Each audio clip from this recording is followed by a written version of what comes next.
Yo! Yo, bro. It's the Outdoor Dreadhead.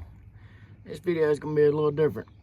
Y'all know this is where I live and this is how I live. And, we're going to talk about medical issues or health while living in a vehicle, traveling around the country. If y'all follow me on Instagram or Facebook, so y'all may already know what was going on. I went in the hospital. I was in there for 2 weeks, 16 days to be exact. Did not plan to go into the hospital, nothing. I was lucky enough to where I didn't have to worry about my vehicle, my dog, or anything. I'm working at a campground, and there was enough people around to take care of everything for me. But got me thinking, you know, a lot of people ain't in the same circumstances as I was when it went down like it did. We ain't never gonna have the perfect plan, but as I said, I didn't have to really worry about much because of my circumstances. But every time you come to a place and you stop and you make friends and stuff like that, yeah, you may have to depend on them, you may have to lean on them. And I sure enough had to. Like, it took a big step of trust to just get in a truck and drive my butt to the hospital. And like, if I wouldn't be here today, y'all. If you notice my glasses, the screw come out, and I had to order a eyeglass kit off of Amazon. It'll be here in a couple of days, so I'll get that fixed. And then I'll order a new pair because I need a secondary pair. But just the food for thought, y'all. If you're in your rig and you're able to drive it to the hospital, which wouldn't have been ideal for me because I ended up going to 2 different hospitals. But I spent 1 week in one hospital and then I got transferred to another hospital.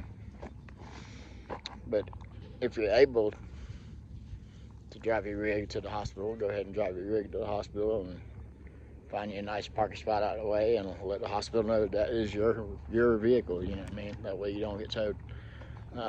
As in animal issue, the hospital will help you find somebody to watch your dog, kennel, volunteers, just random things like that. And so don't be scared about your dog. Your dog will get taken care of one way or the other. You may have to give up the keys to your rig because your dog out of your rig.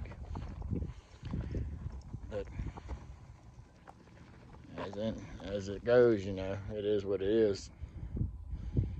But my medical issues was I had my colon closed down to less than a size of a straw. I'm sorry I hadn't posted in 3 weeks, y'all, but it happened and I can't help it. Today is the first day I actually felt good enough to get out and walk around and actually do some recording.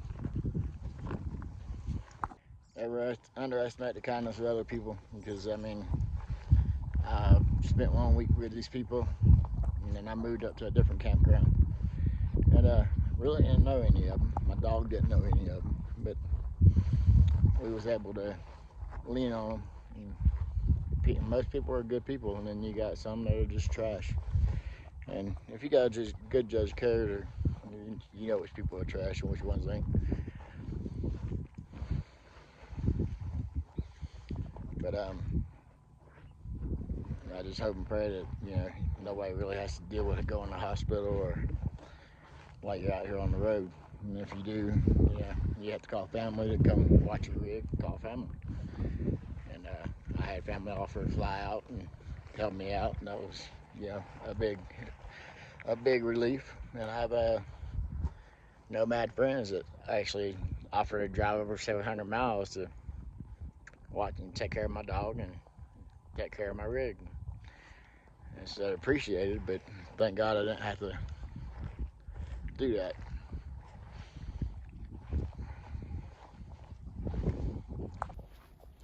But Splinter, he ended up staying in the office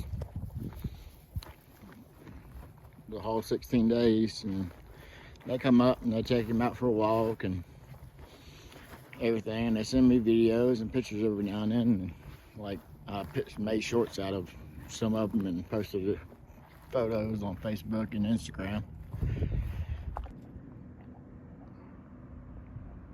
I'm sorry, I just had to stop and take advantage of that. That is beautiful. These truckers ain't messing around with some boats out here, y'all. But like for me, I'm a solo traveler, and I ain't got no significant other to lean on or watch my stuff or take care of my dog. So it's kind of all on me. And, like, I can't tell you how grateful I really am, and like I thank God every day that I was in the hospital that somebody was able to take care of my stuff for me, and just no plans. But just something for y'all to think about, you know, while you are out here on the road, or you live in this lifestyle. Yeah, think about how to plan for situations like that. You know, you don't want to get to a position where you're screwed. Like when I was down in Lake Havasu, I had friends surrounding me. When I was down in Quartzsite, I made a bunch of new friends, and I had one guy that stayed with me on a regular, and we hit it off good, and he was a good, trustworthy guy, and if anything did happen, I know he would have had my back. Same thing with my friend in Lake Havasu. But as for me, what happened to me was I had a foot of my colon cut out. Then I ended up transferring to a different hospital because I ended up with a infection, or how do they put it, a pelvic abscess with a bacteria growing in it. So they had to put a drain line in.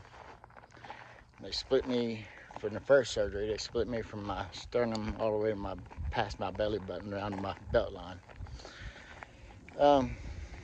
I'm back at work. They released me on light duty, so I'm able to work again, but I'm not allowed to pick anything up, which is understandable because, as I said, as big as the cut I got on in front of me, I shouldn't bend over or nothing. And one of the things I've taught, I've read, and I've learned over the years is, as a Christian, God will take care of you. He'll take care of your needs. He'll take care of everything that comes to you or happens to you. And make sure you take care of one way or the other.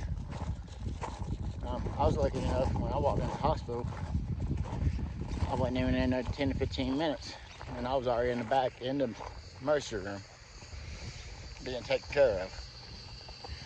They already scheduled my surgery for the next morning, and they figured out what was going on.